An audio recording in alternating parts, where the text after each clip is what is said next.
नमस्कार साथियों, स्वागत है आप सभी का इस सेशन में जहां पे कि हम एक बहुत ही इंपॉर्टेंट मुद्दे के ऊपर बात करने जा रहे हैं। और वो क्या है? वो है ऑपरेशन फेस वॉश। ये ऑपरेशन क्या है, क्यों आपके लिए जानना जरूरी है, आपको देखना पड़ेगा, क्योंकि इस ऑपरेशन से आपके पेपर में क्वेश्चन भी आ सकता है और इस ऑपरेशन के बारे में कोई आपसे इंटरव्यू के अंदर भी पूछ सकता है और आपकी नॉलेज के लिए भी इंपॉर्टेंट है।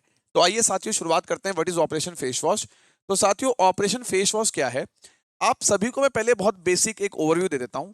आप सभी ने देखा होगा कि भारत के अंदर ना बहुत सारे लोग इलीगल तरीके से घुस जाते हैं, खासकर बांग्लादेश के, खासकर म्यांमार के, है ना। अब आप कहेंगे सर इलीगल तरीके से भारत में लोग घुस जाते हैं, इसका क्या मतलब हुआ? साथियों, आपको ना एक शब्द समझना पड़ेगा। उस शब्द को बोलते हैं इलीगल इमिग्रेंट। Illegal immigrant. अब आप कहेंगे सर ये इलीगल इमिग्रेंट का मतलब क्या होता है? साथियों, कोई भी ऐसा व्यक्ति जो बिना डॉक्यूमेंट्स के, बिना पासपोर्ट के, बिना वीजा के आपके देश के अंदर घुस जाता है, तो ऐसे लोगों को कहा जाता है इलीगल इमिग्रेंट। ठीक है, जैसा आपको याद होगा अभी कुछ समय पहले अमेरिका ने एक अनाउंसमेंट करी थी कि जितने भी लोग इलीगल तरीके से अमेरिका में आ रखे हैं फ्रॉम डिफरेंट कंट्रीज, उनको मैं बाहर फेंकूंगा, उनको मैं निकालूंगा, है ना। तो अगर आप इंडिया की बात करोगे तो इंडिया में बांग्लादेश के बहुत सारे लोग इलीगल तरीके से घुसे हुए हैं और म्यांमार के लोग भी, बहुत सारे म्यांमार के लोग भी इलीगल तरीके से इंडिया में घुसे हुए हैं। ठीक है। अब यहां पर क्या है, अभी हाल ही में क्या हुआ है कि हमारी जो दिल्ली पुलिस है, ध्यान से देखना, अभी हाल ही में क्या हुआ है कि हमारी जो दिल्ली पुलिस है, हमारी दिल्ली पुलिस ने एक ऑपरेशन लॉन्च किया जिसका नाम है ऑपरेशन फेस वॉश। अब ये ऑपरेशन फेस वॉश क्या है?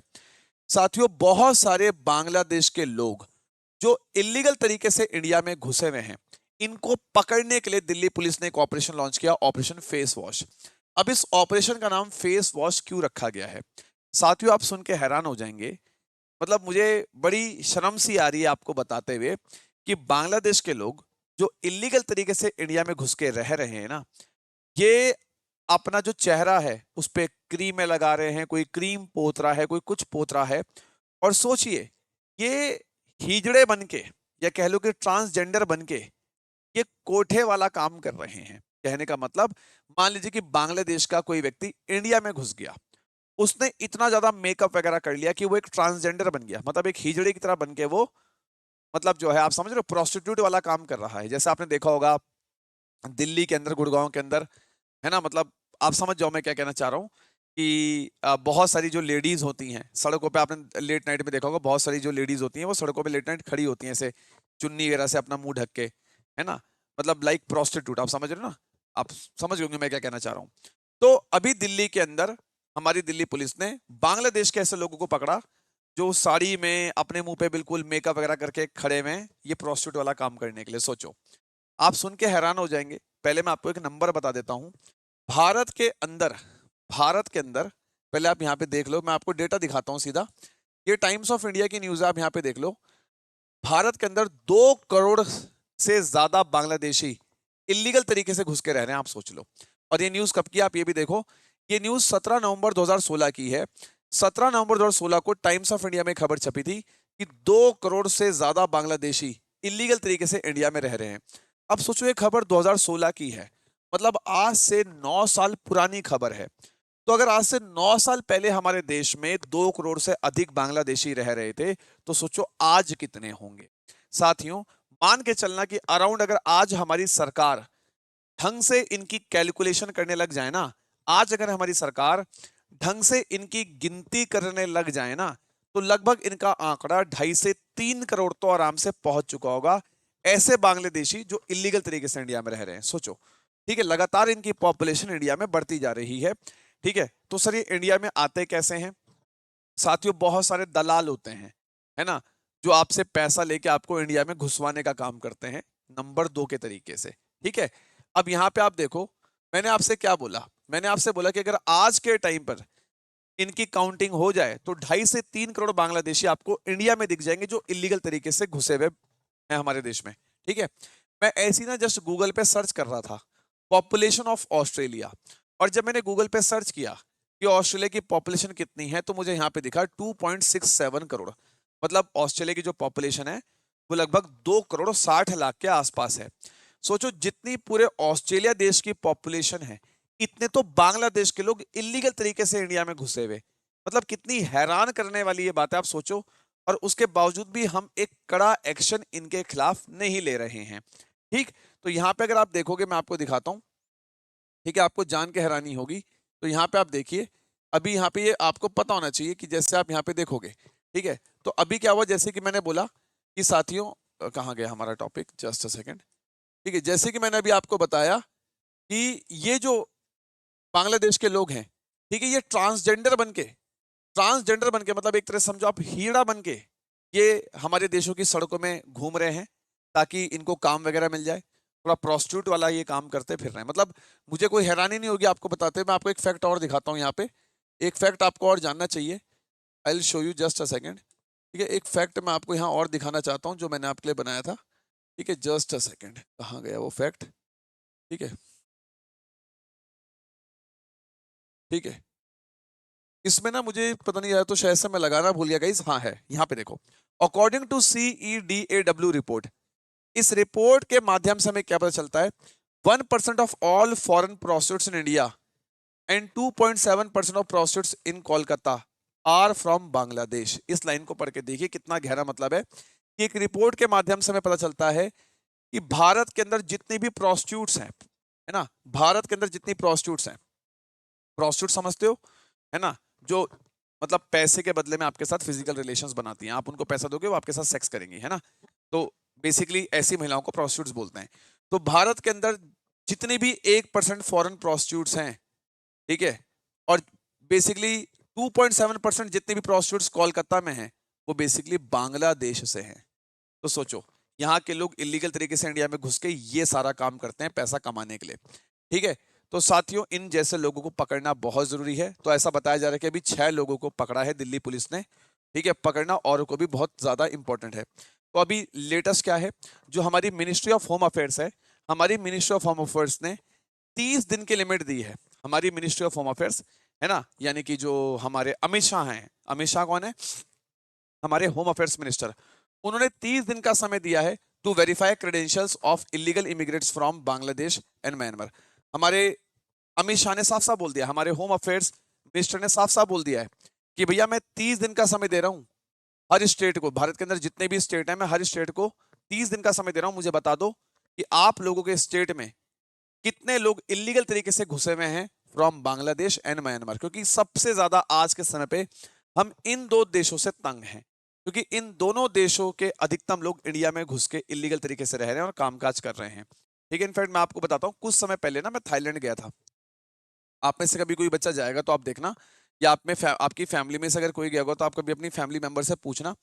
जब मैं थाईलैंड गया था ना, तो उस समय पे आप बिलीव नहीं करोगे, थाईलैंड के कई सारे रेस्टोरेंट्स में म्यांमार के बहुत लोग घुसे हुए हैं यार, इलीगल तरीके से। भाई साहब, बांग्लादेश के बहुत सारे लोग वहां पे इलीगल तरीके से घुसे हुए हैं। और सोचो, कोई होटल में काम कर रहा है, कोई ढाबे में काम कर रहा है, कोई रेस्टोरेंट में काम कर रहा है। ठीक है, तो सबसे बड़ा पता है इससे थ्रेट क्या है। आप सोचो, अगर ये लोग हमारे देश में बहुत ज्यादा मात्रा में घुस जाएंगे, अगर आज बांग्लादेश के लोग या आप कह लो म्यांमार के लोग हमारे देश में बहुत ज्यादा मात्रा में घुस जाएंगे, तो सबसे पहली बात तो हमारे देश की जो रिसोर्सेज हैं, हमारे देश के जो प्राकृतिक संसाधन है ना, उसका ये यूज करेंगे। आपको पता है इंडिया में वैसी 140 करोड़ की पॉपुलेशन है, हमारे देश में वैसी पॉपुलेशन बहुत ज्यादा है। अब अगर इन देशों के लोग भी हमारे देश में घुस के आ जाएंगे, तो यार सोचो ना, जो हमारे देश के लोग हैं वहां वो कहाँ जाएंगे यार, सोचो। और आप बिलीव नहीं करेंगे, इतना ज्यादा करप्शन है कि जो बांग्लादेश के लोग हैं ना, मतलब मैंने सुना है कि ऐसा हिसाब चलता है कि अगर मान लो किसी बांग्लादेश के व्यक्ति को इंडिया आना है, मान लो किसी बांग्लादेश के व्यक्ति को भारत आना है, तो कई सारे भाई साहब ऐसे दलाल बन के बैठे हुए हैं कि ला 20,000 रुपए दे, तेरे को बांग्लादेश से इंडिया पहुंचवा दूंगा। ला 10,000 रुपए दे, तेरे को बांग्लादेश से इंडिया पहुंचवा दूंगा। मतलब कई सारे ऐसे ब्रोकर्स हैं भाई साहब, कई सारे ऐसे दलाल हैं, है ना, जो पैसा लेके बांग्लादेश के लोगों को इंडिया घुसवा देते हैं इलीगल तरीके से। तो सबसे पहली बात तो यार, हमें ये जो हमारा बॉर्डर है ना बांग्लादेश के साथ और म्यांमार के साथ, हमें यहाँ पे टाइट सिक्योरिटी रखने की सख्त आवश्यकता है ना, क्योंकि आप बता ही दिया मैंने आपको। ठीक है, आप सोचो, ये बांग्लादेश के कई सारे लोग इंडिया में ऐसे घुसे हुए हैं जिन्होंने अपना फेक वोटर आईडी कार्ड बनवा रखा है, जिन्होंने अपना फेक, आप मान लो आधार कार्ड बनवा लिया है। सोचो सोचो, fake voter ID card, fake इन्होंने अपना आधार कार्ड, ये सब चीजें भी फेक बना के लोग इंडिया में घुसे हुए हैं यार।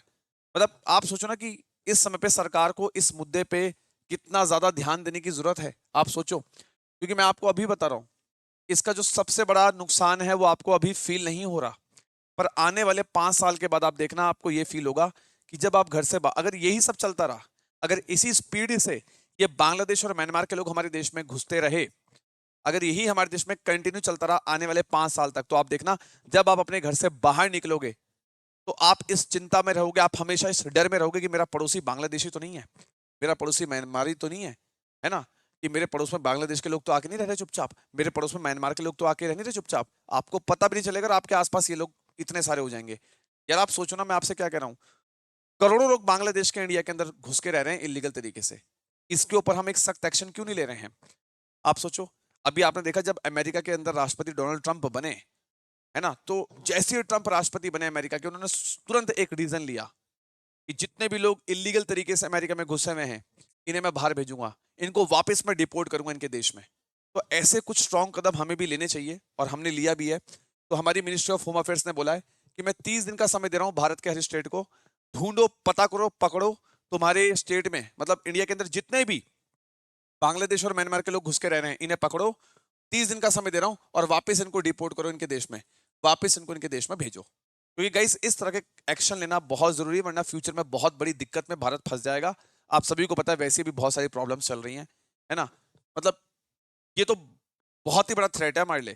क्योंकि मतलब मुझे लगता है इनका प्लान ही ये है कि इंडिया में इस तरह से घुसते रहो और एक समय पे इंडिया को दबाने की कोशिश करो, तो हमें इनको रोकना है। समझ में आ रही है बात? चलो गाइज, आई होप आपको ये टॉपिक पूरा समझ में आ गया होगा, है ना। तो आपकी इस टॉपिक पे क्या राय है आप मुझे बताइए। ठीक है साथियों, आगे बढ़ने से पहले मैं आपको एक चीज बोलना चाहूंगा कि यहाँ पे एक क्वेश्चन मैं आपको दे रहा हूँ होमवर्क के लिए। इस क्वेश्चन को सॉल्व करके अपना उत्तर कमेंट सेक्शन में देना। In which country was the Yala glacier recently declared dead due to the effects of climate change? ये क्वेश्चन आपका होमवर्क है, कमेंट सेक्शन में इसका उत्तर दो। और इसी तरह के वीडियोस अगर आप चाहते हो करंट अफेयर्स के ऊपर तो मुझे कमेंट सेक्शन में जरूर बताना, मैं लेता रहूंगा। इसके अलावा साथियों आप सभी को पता है कि अभी टेरिटोरियल आर्मी का फॉर्म आ चुका है। अगर आप टेरिटोरियल आर्मी की प्रिपरेशन कर रहे हैं तो डिफेंस मेनिया पे इसका ऑनलाइन बैच अवेलेबल है बहुत ही कम फीस में, जिसमें कि सारे अच्छे एजुकेटर्स पढ़ा रहे हैं, इसको आप देख सकते हैं। बाकी डिफेंस मेनिया पे ऑनलाइन बैच चल रहा है किसका, आपका सीडीएस का ऑनलाइन बैच चल रहा है, एनडीए का।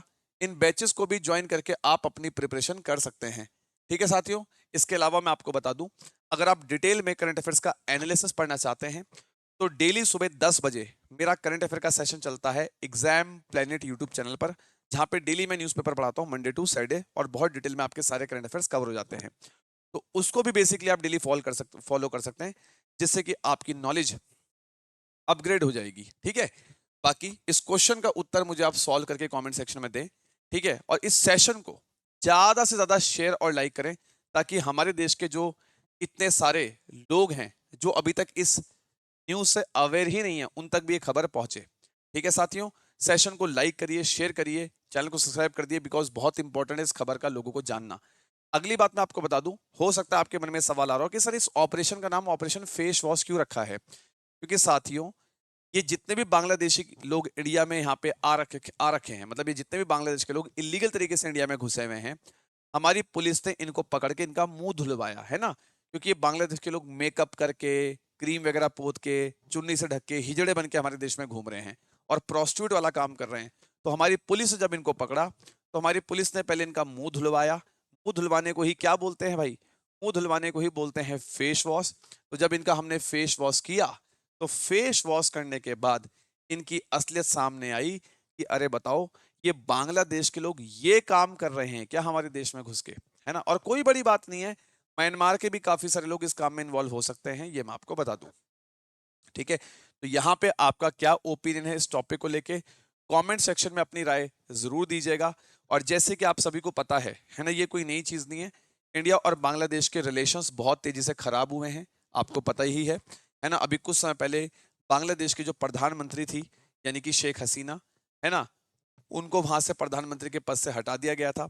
शेख हसीना जो कि बांग्लादेश की पीएम थी, वो भागकर इंडिया आ गई थी। और जब से बांग्लादेश की प्रधानमंत्री शेख हसीना भागकर इंडिया आई थी, तब से बांग्लादेश और इंडिया के बीच में और ज्यादा क्लैश स्टार्ट हो गया है। अगर मैं आपको एट प्रेजेंट बताऊं तो फिलहाल बांग्लादेश और इंडिया के रिलेशंस अच्छे नहीं चल रहे हैं। ठीक है, क्योंकि बांग्लादेश के अंदर कई सारे हिंदू धर्म के लोगों को भी तंग किया जा रहा था, आपको याद होगा है ना। और आपको याद होगा, अभी कुछ समय पहले हमारी सरकार ने एक कदम और उठाया है बांग्लादेश के खिलाफ। जैसे आपका मिजोरम, असम, त्रिपुरा, ये वो स्टेट्स हैं जिन स्टेट से होते हुए भारत बांग्लादेश के साथ व्यापार करता था।